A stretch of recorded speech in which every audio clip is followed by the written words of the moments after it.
The internet is full of stories. Some are just stories, others haunt you forever. Here are the creepiest legends ever shared online.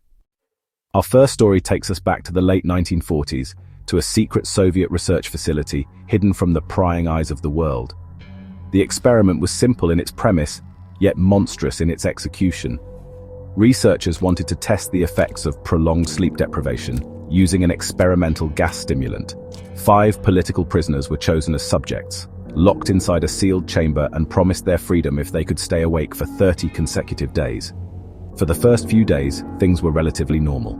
The subjects spoke to each other, sharing stories of their past lives, their voices piped through microphones for the researchers to monitor. But as the days bled into one another, their conversations grew darker, more paranoid. By day 5, the paranoia had festered into psychosis. The subjects ceased talking to one another and instead began whispering into the microphones, betraying their comrades in hopes of winning favor with their unseen captors. By day 9, the screaming started. One subject ran back and forth across the length of the chamber for hours, screaming at the top of his lungs until his voice was nothing more than a hoarse squeak. Then, an eerie silence fell. The researchers, concerned by the lack of noise, checked the microphones, only to find them working perfectly. The oxygen consumption levels indicated all 5 subjects were still alive, but they were utterly silent. This unnerving quiet persisted for days. Fearing the worst, the researchers decided to breach the chamber on the morning of the 15th day. They announced over the intercom that they were opening the doors and that the subjects should lie flat on the floor or they would be shot. To their astonishment, a single calm voice replied, "We no longer want to be freed." When the doors were finally opened, the scene inside was one of unimaginable horror. The chamber was a slaughterhouse. Chunks of flesh had been torn from the subjects' bodies and used to block the drains. The subjects themselves were barely recognizable as human, their bodies mutilated beyond belief, yet they were all still alive, their eyes wide and alert. The most infamous part of this story, besides the gruesome imagery, is the viral photo that always accompanies it. A gaunt, skeletal figure with a horrifying grin, seemingly one of the tortured subjects. In reality, this image is of a life-sized Halloween prop named Spasm, but its terrifying appearance was the perfect visual to anchor this story in our minds. As the soldiers tried to remove the surviving subjects, they fought back with inhuman strength, begging to be sealed back inside with the gas. When one of the researchers asked the final, restrained subject what he was, he smiled and uttered the now infamous line, "Have you forgotten so easily? We are you. We are the madness that lurks within you all, begging to be free at every moment in your deepest animal mind. We are what you hide from in your beds every night. We are what you sedate into silence and paralysis when you go to the nocturnal haven where we cannot tread." Few creepypastas have achieved the level of internet notoriety as our next entry. His is a name synonymous with the genre itself, and his face is one of the most recognizable and feared images online. I'm talking, of course, about Jeff the Killer. The story begins with a teenage boy named Jeff, who has just moved into a new neighborhood with his family. On his first day of school, he and his brother are confronted by a group of bullies. Jeff, in a moment of uncharacteristic rage, brutally beats them, a violent act that plants the first seed of darkness within him. This incident sets off a chain reaction of escalating violence and paranoia. The bullies, seeking revenge, later attack Jeff at a birthday party. The confrontation ends in a horrific scene. Jeff is doused in bleach and set on fire.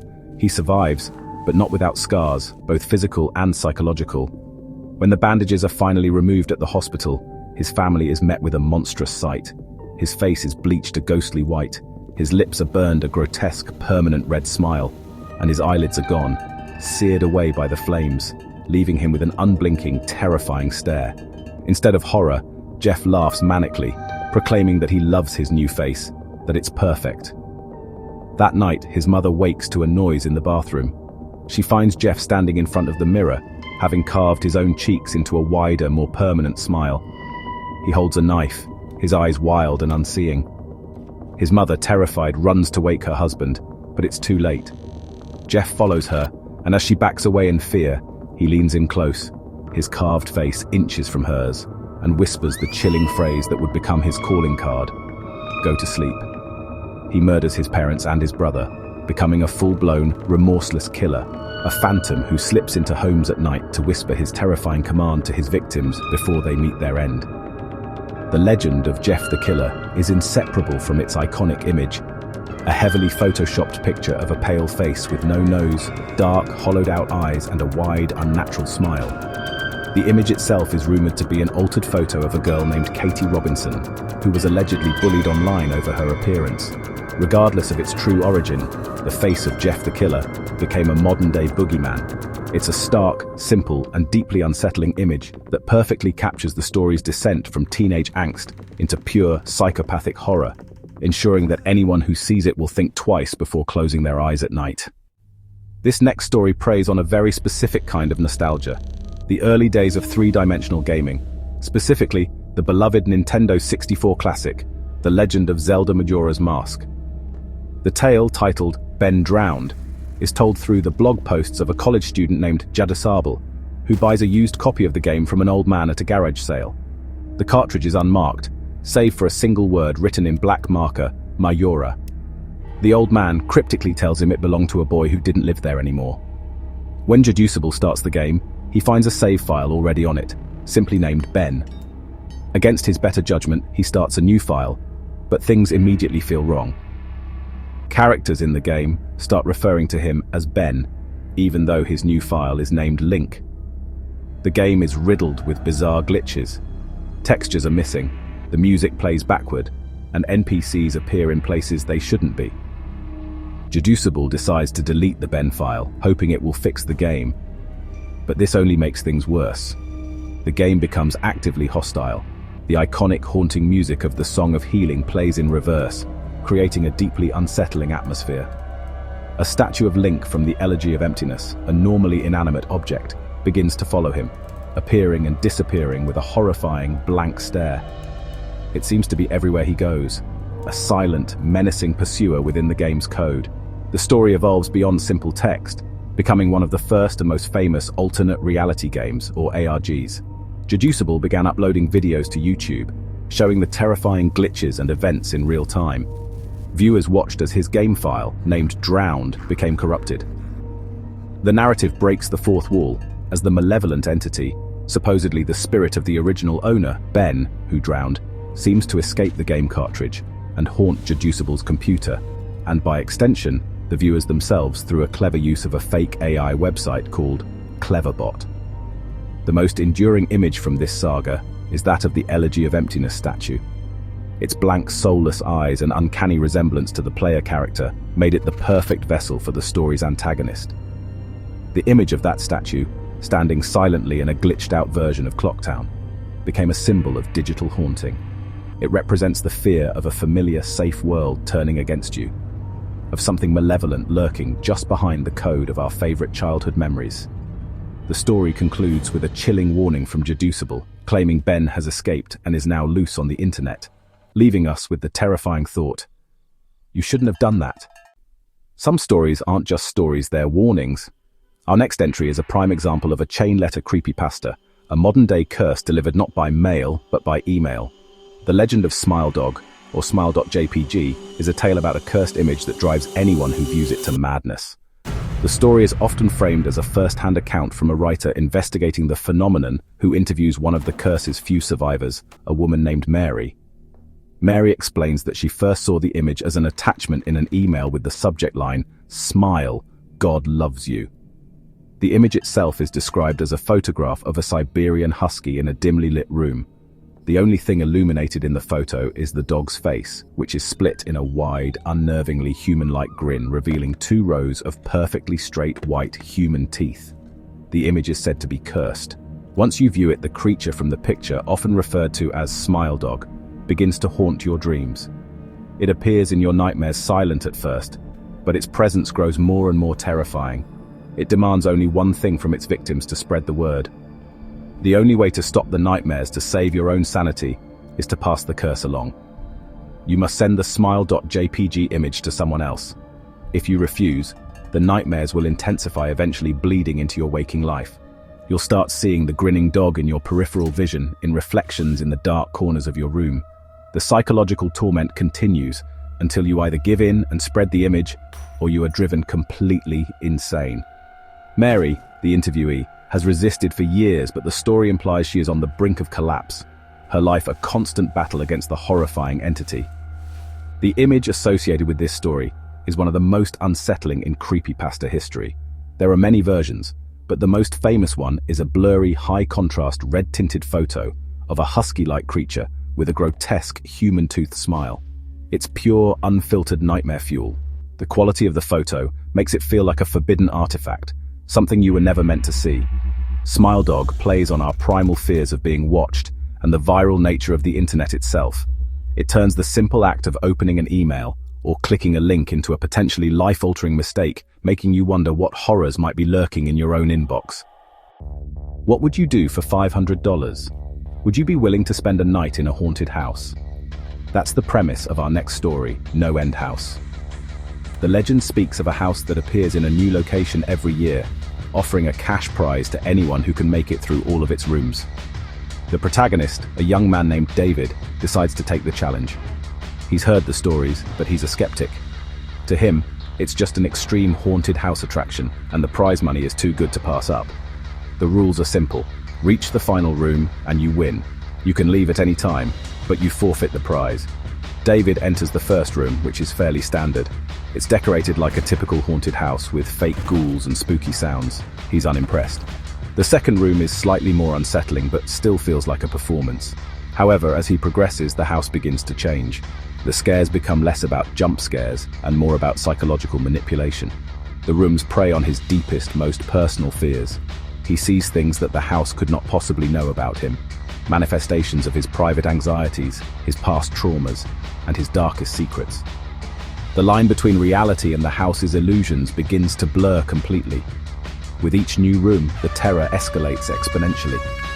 Room 8 is where things take a truly horrifying turn. David finds himself in a room that looks exactly like his childhood bedroom, with a phantom version of his deceased parents sitting on the bed. The house has breached the deepest parts of his memory. He finally makes it to what he believes is the 9th and final room. He sees a door with an exit sign. He opens it and steps out onto his own front lawn. He's home. He believes he has won, that the ordeal is over. He goes inside his house relieved, but something feels off. He finds a note on his kitchen table. On it is a picture of the No End House, and below it, a single number 10. It's then that the horrifying truth dawns on him. He never left. He didn't escape to the real world. He just entered the final, most terrifying room of all, a perfect replica of his own life. The story ends with David's chilling realization that he is trapped forever in a flawless prison created by the house. No End House is terrifying because it's not about ghosts or monsters, but about the existential horror of losing one's grip on reality, of being trapped in a cage you can't even see. Our digital world has made it easy to archive almost everything, but what about the things that fall through the cracks? This story, often simply called 1999, is presented as a series of blog posts from a man named Elliot, who is trying to recall a disturbing local access kids show from his childhood. The show was called Mr. Bear's Cellar, and it aired on a small, obscure channel that seemed to broadcast nothing else. Elliot has only fragmented, dreamlike memories of the program, but they are deeply unsettling. He remembers it being a low-budget puppet show, hosted by a man in a cheap, unsettling bear costume. As Elliot digs deeper, posting his memories online, other people begin to chime in, claiming they remember the show too. Their collective memories start to paint a fuller, more sinister picture. Mr. Bear would invite children from the local area to be on his show, taking them down into his cellar. One of the most disturbing and vividly remembered episodes was titled Playing with Knives. Elliot recalls watching Mr. Bear teach the children on the show how to play with real knives, all while the man in the suit laughed in a strange, muffled way. The show always ended abruptly, cutting to static. The most horrifying part of the story unfolds as Elliot investigates the real-world history of his town. He discovers a string of unsolved child disappearances from 1999, the same year the show was supposedly on the air. The number of missing children seems to correlate with the number of guest stars he and others remember seeing on Mr. Bear's Cellar. The implication is chilling. The TV show wasn't just a disturbing program, it was a lure, a broadcast method used by a predator to abduct children, with the horrific acts possibly even being aired on this phantom channel. The story taps into the fear of corrupted innocence and the unreliability of childhood memory. The iconic imagery associated with 1999 is often a fan-created picture of a man in a cheap, uncanny-looking bear costume, or a grainy VHS tape with Mr. Bear's cellar scrawled on the label. These images perfectly capture the story's lo-fi, analog horror aesthetic. It makes us question our own memories, wondering if there are any dark, forgotten shows from our own childhoods that were more than they seemed, broadcast on a channel that never officially existed. Hospitals are supposed to be places of healing and safety, but in the world of creepypasta, they are often settings for the most profound and inexplicable horror. This story takes us to Cedars-Sinai Hospital in June of 1972. A woman appeared at the emergency room entrance wearing nothing but a white gown soaked in blood. This in itself was not terribly unusual for an ER, but there was something deeply wrong with her. She wasn't human, or at least she didn't look it. Her face was as smooth and flawless as a mannequin's, devoid of eyebrows and smeared in makeup. Her jaw was clamped so tightly shut that her muscles seemed on the verge of snapping. She had a kitten clamped in her teeth, its blood dripping down her front. She pulled it out, tossed it aside, and then collapsed. Doctors and nurses rushed to her side, trying to treat her. She remained completely calm, motionless, and expressionless as they worked. They decided to sedate her, but she fought back with otherworldly strength, requiring several staff members to hold her down. As they tried to restrain her, a female doctor noticed something that made her scream and run from the room. The woman's face wasn't rigid. It was smiling, a wide, inhuman smile. As more staff entered the room, the woman's terrifying smile remained fixed on her face. She scanned the room, making eye contact with each person, her expression never changing. One of the male doctors, trying to calm her, asked her what was happening. The woman's head lolled to the side to look at him, and her smile grew even wider. A sound, a horrifying cracking noise, was heard as she did something impossible. She tilted her head back and her neck dislocated, allowing her to look directly up at the doctor as he stood over her. Then she spoke. In a voice that was not her own, she introduced herself to the terrified staff. The final, chilling line she utters is what elevates this story into legendary status. She looks at the doctor, her smile impossibly wide, and says, "I am God." The story ends there, leaving the reader with a terrifying image and a profound sense of cosmic dread. The viral photo that accompanies this tale is just as famous. A black and white image of a figure that looks like a mannequin woman, with a pale, smooth face and an unnerving expression, standing in what looks like a hospital gown. It's the perfect, uncanny face for a being that is anything but human. Our final story explores the terrifying idea that a group of people can share a memory of something that never actually existed. It begins innocently enough. On a nostalgic internet forum called Net Nostalgia, a user posts a simple question: does anyone remember a kid's show called Cove? Another user responds immediately, saying they have a vague, unsettling memory of it. As more and more people join the thread, they begin to piece together the details of this strange, low-budget puppet show from the 70s that only seemed to air for a couple of months. They recall the main character, a little girl named Janice, who imagined herself to be friends with pirates. They remember the pirate ship, called the Laughingstock, and the cast of creepy, jerky-moving marionettes. There was Horace Horrible, who had a monocle and a moustache, and the villain, a skeleton who wore a top hat and cape made of children's skin, known only as the Skin Taker. The users share memories of the show's unsettling tone, its grainy film quality, and the way the puppets would sometimes just stare silently at the camera. The most disturbing memory they all share is of a single, infamous episode. This episode, they recall, had no dialogue or music. It was just all the characters on screen, twitching and screaming. Not cartoon screaming, but the realistic, horrified screams of children. As Janice, the human character, sobbed uncontrollably, the Skin Taker puppet moved closer and closer to her. The show then cut to static. The forum users are all shaken, disturbed by the vividness of this shared traumatic memory from their childhoods. They can't believe a show like that was ever allowed on television. The story's final twist is delivered by one of the forum users, who decides to ask his mother about the show. He asks her if she remembers him watching a weird puppet show called Cove when he was a kid. His mother is confused at first, but then she remembers. She tells him that she always thought it was so strange. She remembers him telling her he was going to watch Candle Cove, but when she would look at the TV, she saw nothing. There was no show. He was just sitting in front of the television, watching a screen of pure dead static for 30 minutes. The children weren't watching a show, they were imagining it all, projecting their fears onto a blank screen. The skin taker wasn't real, or was he? And there you have it. 8 stories that have burrowed their way into the dark corners of the internet and refused to leave. From Soviet experiments gone wrong to cursed TV shows that never were, these tales and their accompanying images have become modern folklore. They are a testament to the power of a good story, especially one that feels just real enough to make you second-guess yourself when you turn out the lights. They remind us that sometimes the most terrifying monsters are the ones we create ourselves, shared from one screen to the next. These stories are, of course, fiction. Mr. Bear never had a cellar, and Ben is just a corrupted save file. Or are they? The beauty and the horror of a creepypasta is that lingering doubt, the what if, the slight hesitation you feel before clicking on an unknown link, or the image of a smiling dog that flashes in your mind's eye.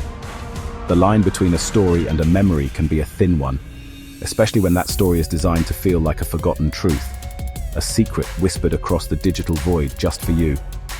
So now I want to hear from you. Which of these creepypastas scared you the most? Is there a story or an image out there that has stuck with you, haunting you long after you first encountered it? Let me know in the comments below. If you enjoyed this countdown into the internet's abyss, don't forget to like, subscribe, and share with a friend, but maybe don't open any strange emails tonight. And remember, always check what your kids are watching on TV. You never know what they're really seeing.